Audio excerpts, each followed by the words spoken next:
This channel does not promote or promotion any illegal activities. All content provided by this channel is meant only for educational purpose only.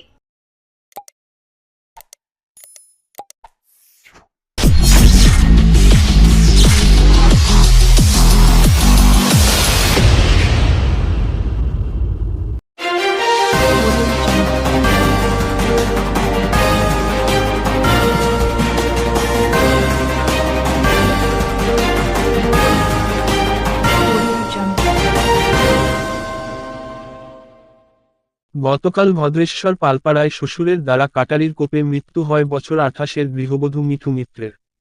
কালকের এই নৃশংস ঘটনার পর ভদ্রেশ্বর থানার police বছর 75-এর শ্বশুর হিমাংশু মিত্রকে গ্রেপ্তার করে। আজ তাকে চন্দননগর মহকুমা আদালতে পেশ করে ভদ্রেশ্বর থানার পুলিশ। সাংবাদিকের উত্তরে তিনি বলেন শাবল এবং কাটারি দিয়ে হত্যা করেছেন তার বৌমাকে। বিভিন্নভাবে অত্যাচারিত হয়ে এই কাজ করেছেন বলে জানান ধৃত শ্বশুর হিমাংশু মিত্র। তিনি বলেন আমার একটি জয়েন্ট অ্যাকাউন্টে আমার ছেলে এবং আমি ছিলাম। আমার সব টাকা পয়সা ছেলে এবং বৌমা হাতিয়ে নেয়। আমি বেকার ভাতা পেতাম, সেখান থেকেও ভাগ বসাতে থাকে। ঘরের ভেতর কি হতো আমি জানতাম, প্রতিবেশীরা জানত না। আমার বড় মেয়ে থেকে 4 লক্ষ টাকা ধার নিয়েছিল। আমার ছেলে রেলের চাকরি করে 50,000 টাকা ওপর মাইনে পায়। আমার জামাকাপড় চাদর ইত্যাদি সবকিছুর কাজ আমিই করতাম। কে মারতে বলেছিল আপনাকে? মারলেন কেন? আমি মারতে বলিনি, বলছিলাম হয়তো আমার হয়তো ফোন করছি কাউকে, ভাইপো হয়েছে মেয়ে, এমনি তো কালকে ফোন করতাম না। তা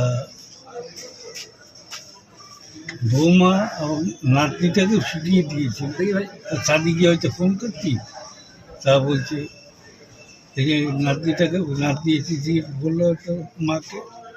তখন বৌমা আবার ছেলেকে বললো তুমি কি,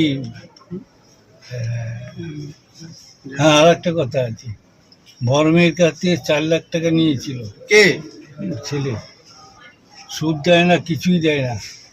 হ্যাঁ, কত টাকা কী আছে বা কী সেটা আমি জানি না। আমি সেই কথায় ছেলেকে বললাম দেখ, বৌমাকে বলছি, বৌমাও সঙ্গে গেছিল। বৌমাও বললো যে এই, আমি বললাম ছেলে আর বৌমাকে দুজনকে বলো টাকাটাকে ফেরত দিয়ে দিই। হ্যাঁ, রেলে চাকরি করে, 50,000 টাকার উপর মাইনে পায়। তা সেখানে তারপর ছেলে খুব রাগ হয়ে গেল, তোমার বেশি দরদ হয়েছে, এবার গলা টিপে ধরলো আমাকে। বৌমাকে মারার জন্য কি কাটারিটা কিনে এনেছিলেন আপনি? হ্যাঁ, তোমার উঠবে না, না বাড়িতেই ছিল? একটু দূর থেকে, ওটাই বললো। বাড়িতে ছিল। কি দিয়ে মারলেন? শুধু কাটারি? না, ছাগল দিয়ে মেরেছি, আমি টাকা কাটাই দিয়ে।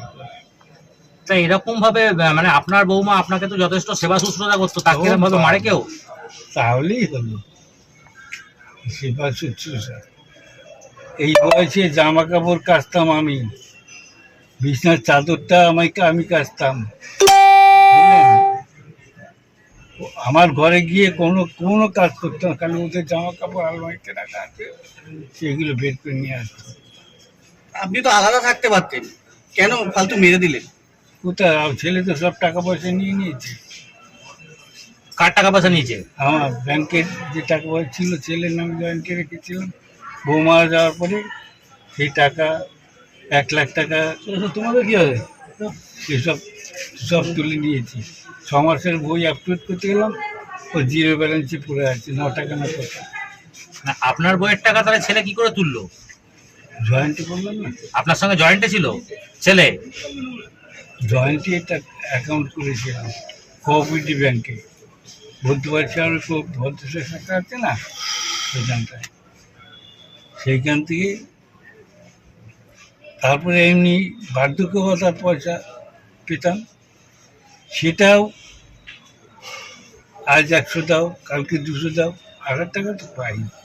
তা প্রত্যেক মাসে ঠিক মতো টাকা আসে না, এইরকম ছিল। আর কি বলবো, এলাকাবাসীরা তো বলছে আপনাকে নাকি যথেষ্ট পরিষেবা দিত আপনার বৌমা। সে তো 10টা বলবেই, 1 গ্লাসের বন্ধু না সব। কেন এক গ্লাসের বন্ধু মানে? ক্লাবের সন্ধ্যার পরে তো অন্ধকার থাকে, ক্লাবের ঘরের পাশে দেখবেন বাচ্চা বাচ্চা ছেলেরা মদ খায়।